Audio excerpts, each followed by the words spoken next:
Today in this video I show you how to set video as lock screen wallpaper on iPhone.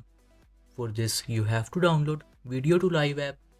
You can search for this app in App Store and download it. After downloading you have to open it. Now click on video and live photo.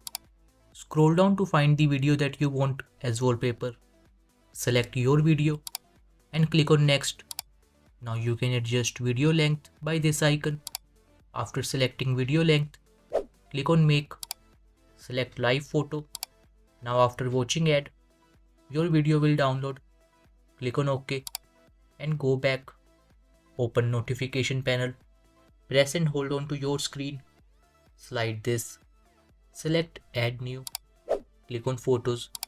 Now select the video you downloaded and make sure live is enabled. Click on add. Select set as wallpaper pair. Now you can see my video is set as lock screen wallpaper. So this is how you can set video as lock screen wallpaper on iPhone. Thank you for watching this video.